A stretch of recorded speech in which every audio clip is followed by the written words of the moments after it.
Pourquoi les gens ont souvent tendance de prendre conscience lorsque les choses ne vont pas dans leur vie? Ou alors lorsqu'il y a trop de critiques?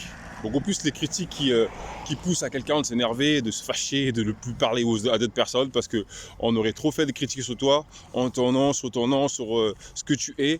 À ce moment-là, tu prends conscience, tu dis non mais c'est pas normal, il ne peut pas me traiter comme ça, il ne peut pas me dire ça, il ne peut pas. À ce moment-là, ta conscience te rappelle que tu avais plus que ce que tu pensais que tu avais. Finalement, parfois, c'est pas mal d'avoir des critiques, d'être critiqué, mais sauvagement. Tu n'as pas besoin des critiques des gens ou de quelqu'un pour savoir qu'il faut que tu te battes. Tu vis pour ça.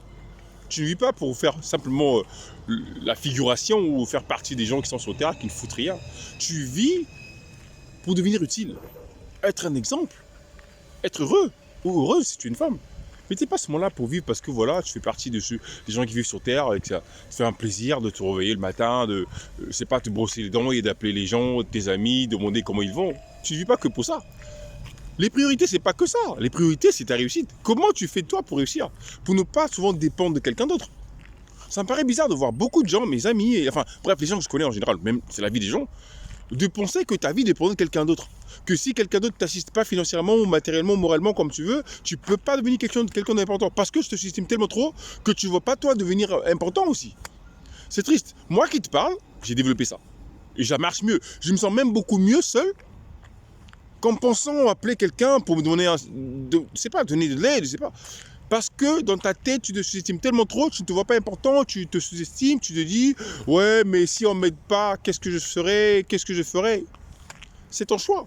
Moi, on ne m'aide pas, j'ai pas besoin de quelqu'un, je me dis, si j'ai envie de réussir, faire ceci, cela, j'utilise ma tête. Je dis, voilà, qu'est-ce qu'il faut que tu fasses? J'étudie, je trouve les stratégies, je me mets à l'œuvre.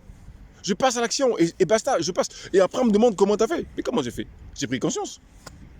Perdez plus le temps là pour rien, les gars. Vous serez les derniers.